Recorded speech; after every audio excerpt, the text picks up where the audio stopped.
Bom dia, meus amados. Hoje é segunda-feira, dia 11 de agosto de 2025. Vamos para mais um Perguntas e Respostas, como todas as segundas-feiras. Trazemos aqui questionamentos que vocês fazem sempre abaixo dos vídeos, alguns até vêm através das mensagens particulares, pessoais. E sempre que há uma necessidade de uma resposta mais aprofundada, eu trago aqui, onde a gente pode debater com mais tempo, porque a resposta é mais extensa. Quando a resposta é simples e rápida, em poucas linhas, eu respondo no ato, porque senão teríamos que fazer perguntas e respostas todos os dias. Vamos para a primeira pergunta. Qual a diferença entre aqueles que maltratam os animais e aqueles que criam os animais e os sacrificam para a alimentação humana?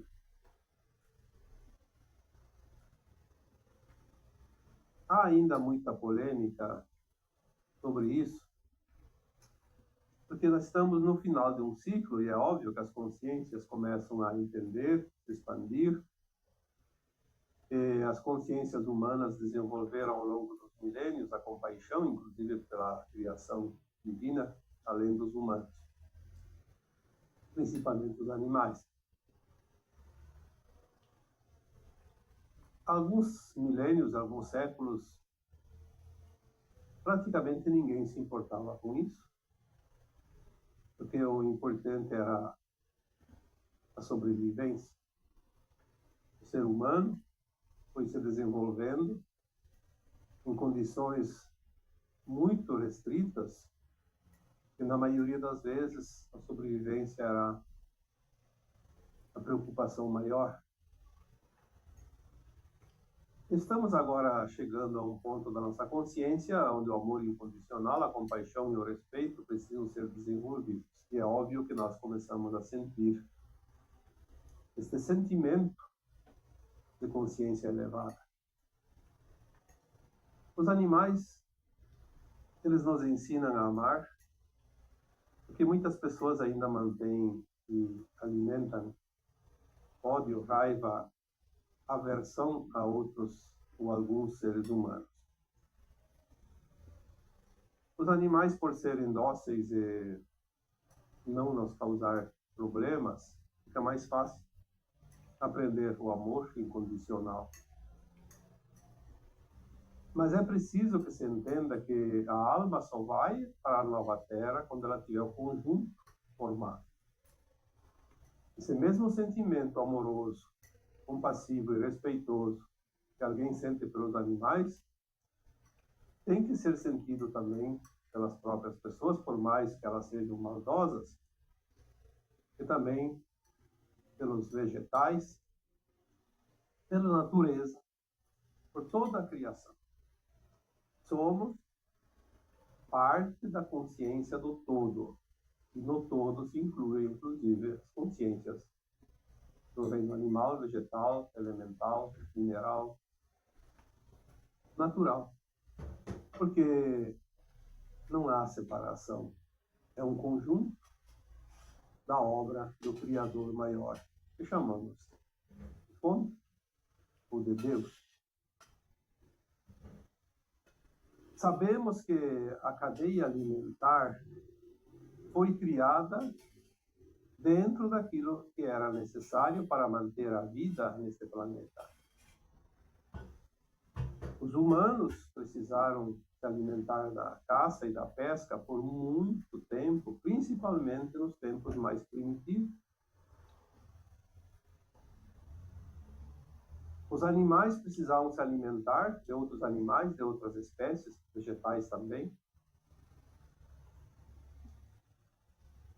As próprias plantas se alimentam de nutrientes que a própria terra fornece, o ar, a água, a matéria em decomposição que cria o humus, que alimenta o solo para que as raízes das plantas possam absorver os nutrientes necessários. Os próprios eventos naturais, como a chuva, por exemplo, depende das circunstâncias, da umidade reinante, dos ventos, a evaporação da água que se transforma depois em chuva novamente e abastece a corrente natural, abastece a própria água que verte da terra. O plano divino é tão perfeito que não cabe aqui nenhuma discussão. O plano divino ele foi elaborado para que se cumprisse uma etapa, e cumprida esta etapa, vamos seguir para um novo tempo. Uma nova terra. Uma dimensão de consciência mais elevada, onde não haverá mais a necessidade do alimento retirado da natureza de uma forma ou de outra, de qualquer reino que seja. Porque nós vamos ter a capacidade da transformação da luz em alimentos, em nutrientes, em coisas materiais, inclusive. Quantas vezes já falamos aqui que, findada a transição que está próxima, a nossa consciência se expandirá ao ponto de nós produzirmos tudo o que precisamos através da energia taquiônica, que é a primeira forma de materialização da luz em matéria. Tudo o que existe aqui no planeta é materialização da luz. Toda a matéria aqui desse planeta advém dessa materialização da luz, através desse processo taquiônico, os táquions. A luz cria um vegetal, a energia que produz uma variedade nova. Ou será que alguém trouxe uma muda de qualquer vegetal lá do planeta? Pode ter vindo parte da matéria escura que a luz trabalha para produzir, mas, na verdade, a luz que chega ao planeta encontra aqui energias, gases, vapores, poeiras, enfim, o éter está aqui na atmosfera da Terra e com esse conjunto energético cria formas de vida material. Então a luz cria, através da circunstância, um vegetal novo, um animal novo, uma raça, uma espécie, e vai alimentando, e vai desenvolvendo, e vai se reproduzindo, e vai recriando, e vai povoando o planeta. Os próprios corpos físicos humanos foram criados dessa forma, através da evolução dos tempos, onde a energia vai se transformando através da incidência maior ou menor da frequência da luz que chega, para alimentar a humanidade que está na Terra, que, segundo algumas orientações que nos são passadas, demanda em torno de 1.500.000 anos. Tudo foi estudado e preparado antes da criação do planeta. Do que viveria este ser chamado hominal? Os animais, como poderiam se manter? Então, essa cadeia alimentar foi projetada pelo divino, com um tempo de duração, o final da terceira dimensão, o mundo de provas e expiações. A partir da transição planetária que se aproxima, nós vamos começar a produzir, através dessa energia taquiônica, através da nossa consciência, do nosso pensamento, da nossa intenção, vamos produzir aquilo que a natureza produzia. Então, eu já dei aqui várias vezes o exemplo. Você gosta de comer arroz e feijão. Então você não precisa mais plantar o feijão nem o arroz. Esperar o tempo de crescimento, de maturação, de colheita, de beneficiamento e depois ainda ir para o mercado e ter que pagar, inclusive, todo esse processo, porque é trabalho, é mão de obra. e é assim que funcionou o nosso mundo até aqui, você vai simplesmente materializar aquela luz líquida em matéria através dos tátios. Você intenciona que o arroz e o feijão vão estar no prato, cozido inclusive, com o tempero que você quiser, o teu gosto. Assim será também a carne, a proteína. Não é mais preciso materializar o animal através do processo conhecido para abatê-lo depois. Nós vamos comer a carne, se é o desejo, através da materialização sem sacrificar um animal. Nós não vamos ter que criar o animal e depois sacrificá-lo. Então esse pedaço de carne que você vai comer no teu prato não é um animal sacrificado, é energia que você criou. E assim você vai produzir qualquer tipo de coisa, inclusive utensílios, vestimentas.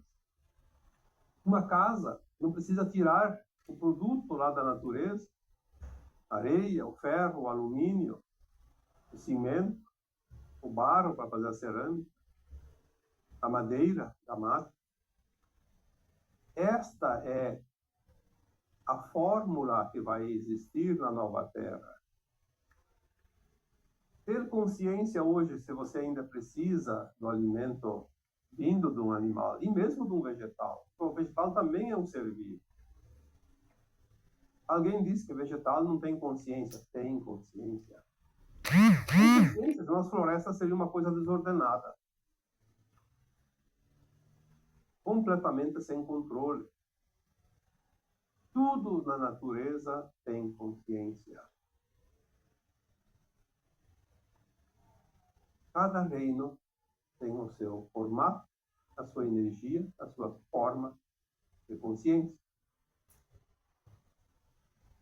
Ter a consciência que ainda é preciso, porque se fosse interrompido hoje o fornecimento de carnes, por exemplo, não vamos nem falar dos vegetais, porque tudo é vida. Mas da carne, já que foi feita a pergunta,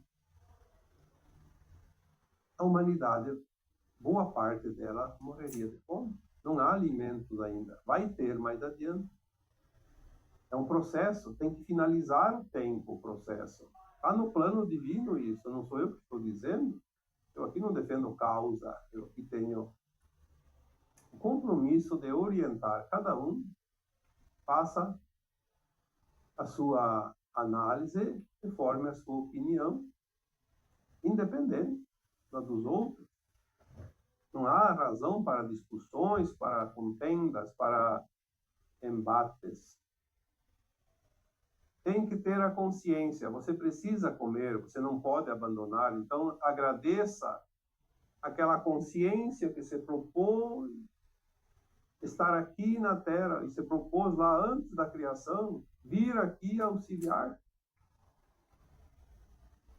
Está, inclusive, na Gênesis, os animais foram criados para fazer companhia aos homens, servir dentro de cada raça, de cada espécie, para a cadeia alimentar, inclusive, dos humanos e dos próprios animais, e para ensinar os humanos a amar incondicionalmente. Fazer a companhia, porque sem os animais, os homens se sentiriam completamente abandonados nesse planeta, já que perderam a noção, a memória da sua casa planetária anterior. Se não tivessem os vegetais, a Terra seria um planeta árido, sem vida aparente. Então, a perfeição do plano divino não se discute. Mas aqui a pergunta diz, qual é a diferença entre aqueles que se alimentam e aqueles que maltratam os animais? Bom, aí, maltratar animais simplesmente pelo prazer de maltratar, ou pela ignorância de que ali existe uma consciência, uma vida, uma parte da nossa própria consciência, do todo um, alma que ainda está presa ao seu primitivismo, não evoluiu, provavelmente não vai estar pronta para a ascensão agora. Precisa ainda de muitas lições, de muito aprendizado. E provavelmente, como é uma alma que ainda se compraz em causar dor, vai ainda passar por muita dor, porque a lapidação da alma se dá muitas vezes, ou quase sempre, através da dor.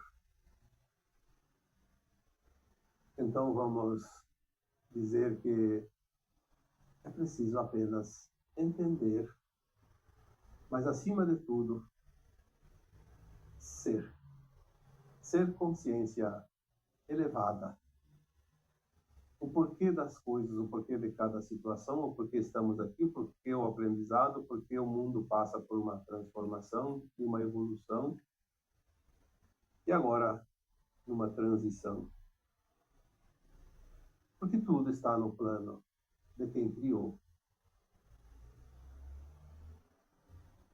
É uma pena que muita gente não sabe ainda que é preciso se alinhar a consciência compassiva, amorosa e respeitosa para com tudo aquilo que é vida, consciência, criação divina. Apenas uma parte não fecha o conjunto da obra. Então, vamos, a partir de agora, se alguém ainda estava alinhado apenas a uma forma de compaixão por algum setor da criação, comece a trabalhar nos outros pontos, porque um pilar só não sustenta uma casa, como já foi dito tantas vezes. Mais uma pergunta aqui para o tema de hoje. Como ficam as almas muito apegadas à religião após o desencarne? Bom, eu tive algumas experiências com almas desencarnadas que estavam ligadas à religião. Eu posso dizer que a religião, depois do desencarne, ela não existe como nós entendemos aqui. Quando a alma desencarna, ela vai ver que não há separação nenhuma por causa das crenças. Muitas vezes, uma alma muito apegada à igreja, vamos dar um exemplo aqui, a Igreja Católica. É um exemplo bem típico. Um padre, depois de desencarnar, apareceu numa sessão espírita e disse que estava sofrendo, na linguagem dele, no inferno. Na verdade, era um umbral baixo, porque o padre, seguindo os dogmas da Igreja Católica, pregou a vida inteira que após a morte é o céu ou o inferno eterno. E ao desencarnar, ele, pela frequência dele, porque pregar e não praticar não serve para nada. Ele tinha uma vida totalmente diferente daquela que ele pregava na igreja e automaticamente, ao desencarnar, a alma é sugada para a frequência que está na alma, para uma faixa de umbral. E ele foi para uma faixa de umbral muito baixa. Ele achou que era o inferno, porque, de fato, é uma zona de desconforto para a alma. E ele se manifestou numa sessão espírita e disse que eu acreditava que quando morresse eu iria para o céu, porque eu sou um padre. Só o título de padre daria o direito de herdar o céu.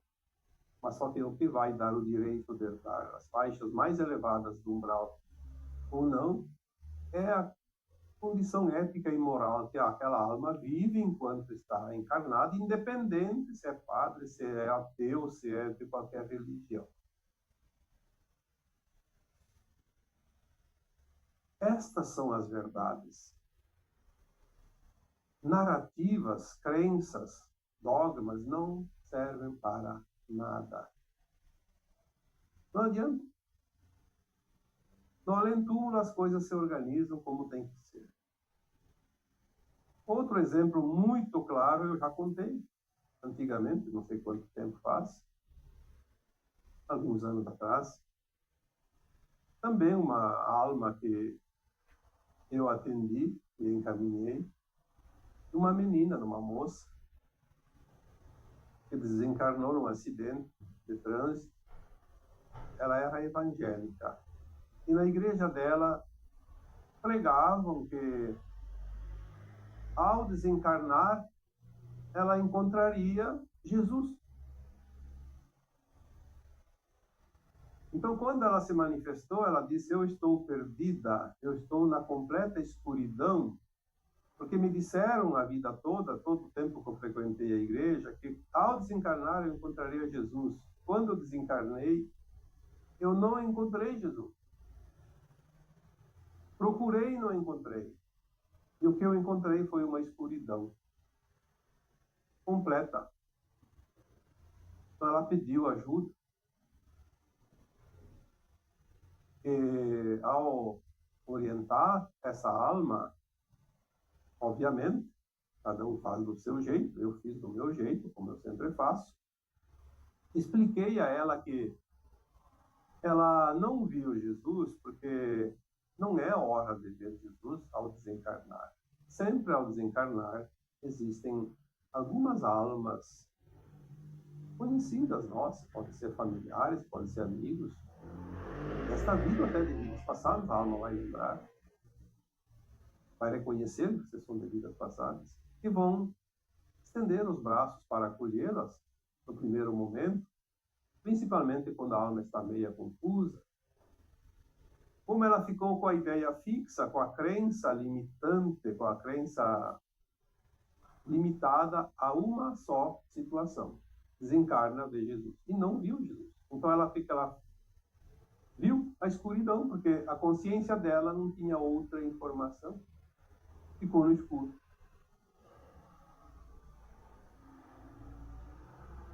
Quando orientamos uma alma assim, ela se esclarece, então ela é acolhida.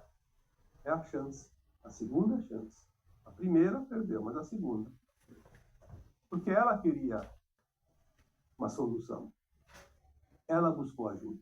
Ao contrário de muitas almas que se comprazem na situação que está e não querem saber de ajuda, e ainda ficam perturbando outras almas desencarnadas ou encarnadas. Existem de todos os tipos, obviamente. Mas aqui, respondendo à pergunta, como a religião é bastante complicada, porque ela cria uma crença realmente que limita, ela cria um quadrado e muitas vezes aquela alma encarnada não se permite olhar além dessas paredes. Não vou dizer que as religiões estão equivocadas, não, pelo contrário. As religiões, elas são boas até que a pessoa entende aquilo que aquela religião se propõe, mas que a alma se permite a algo além. Nós não podemos nos limitar. Já viemos para um planeta de limitação. Se nós colocarmos mais limites, nós não vamos a lugar nenhum, ficamos presos a um dogma. Podemos ter, sim, frequentadores de uma igreja, de uma religião qualquer, praticantes, seguidores, mas sempre com a consciência aberta para expandir além daquilo.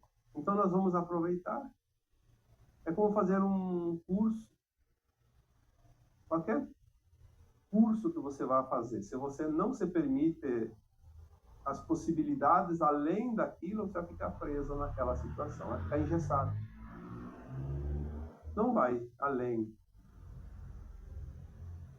Então não é a religião que prende, é aquele que frequenta, que pratica aquela religião, que se propõe a ficar limitado, não aceita sair daquele quadrado, daquela caixinha, como se diz. Uma vez um professor de um curso que eu estava fazendo disse a seguinte frase: nós somos como um pássaro que tem asas para voar. Nós somos colocados nesse quadrado, entre quatro paredes, ainda pequenos. E as asas vão crescendo. Vamos entender aqui as asas como a consciência, né? Temos a consciência limitada e vamos expandindo. Então esse pássaro começa a aumentar as suas asas. Chega um ponto que as asas começam a bater nas paredes. É quando a nossa consciência atinge o seu grau máximo dentro de uma certa circunstância, como, por exemplo, uma religião. Neste momento que as asas batem na parede, você sempre tem duas opções. Ou você se ergue e sai para buscar um espaço maior, onde as suas asas possam bater livremente. Então, resumindo, ou você voa, ou você corta as pontas das asas para ficar naquele quadrado, caber naquele quadradinho. E é verdade, a nossa consciência ela tem essa característica. Ou você amplia e voa, busca mundos e coisas além daquilo que você tem até ali, ou você opta por cortar as asas e ficar naquilo. É a zona de conforto. Não busca nenhuma alternativa. Então nós vamos precisar entender uma coisa. Após o desencarne, cada alma, independente, aqui falou da religião, após o desencarne, todas as almas seguem uma frequência que já está dentro dela. Não há outra forma, porque a alma é a nossa essência, não é o corpo que vai. O corpo vai para o caixão, ou para a cremação. A alma é imortal.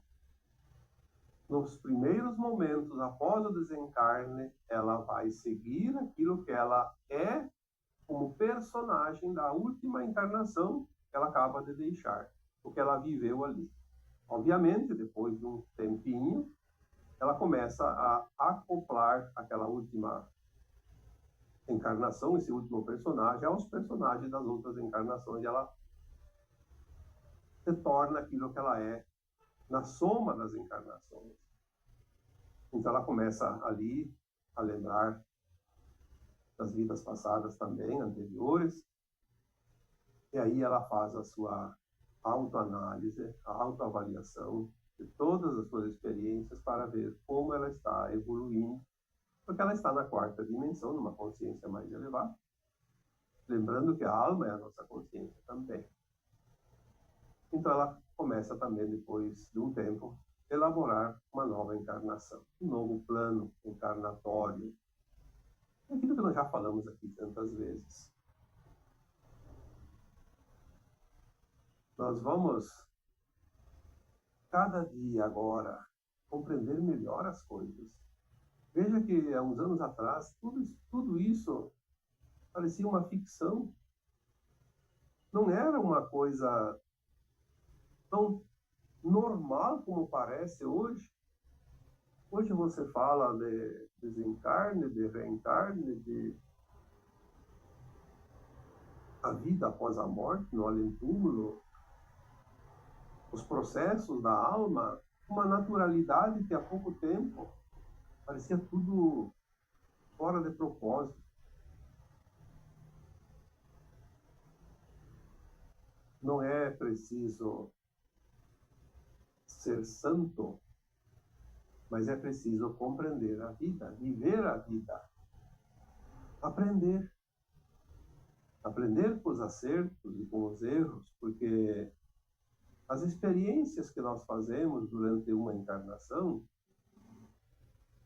elas não são apagadas na vida seguinte, na encarnação seguinte. Elas são agregadas a todo o processo de aprendizado até ali. Muito do aprendizado anterior fica apenas no subconsciente, para não atrapalhar as próximas experiências, mas elas estão lá, nos nossos registros de alma. Nós sabemos coisas das vidas passadas, mesmo sem lembrar, e colocamos em prática agora. Por exemplo, não fazer certas coisas que não são éticas, ou então fazer coisas que não são éticas porque a experiência não foi bem assimilada ou não foi ainda experimentada. Mas é preciso ter a consciência de que tudo o que fazemos, fazemos para nós. Nada que se faça a quem quer que seja, seja uma pessoa, seja um animal, seja para a natureza, seja para si mesmo. Tudo vai ser agregado nas experiências do passado e do futuro. Por isso, quando fazemos algo, fazemos para nós, nunca para os outros, mesmo que atinja outras pessoas. O bem que se faz é o bem que se colhe, o mal que se faz é o mal que se colhe, e a experiência que se faz é o resultado do aprendizado. Tinha mais algumas perguntas aqui, mas como o tempo está se prolongando, deixaremos então as outras perguntas para a próxima edição, na próxima segunda-feira. Algumas perguntas sempre necessitam respostas mais aprofundadas, como hoje, por exemplo, o tema era realmente mais interessante para colocar aqui um pouquinho, não somente das dúvidas das pessoas que colocaram as perguntas, mas também de qualquer um de vocês que ainda pudesse ter a necessidade de entender algumas coisas relacionadas aos temas aqui abordados. E agora eu vos deixo com o meu abraço de luz em cada um de vocês. Namastê.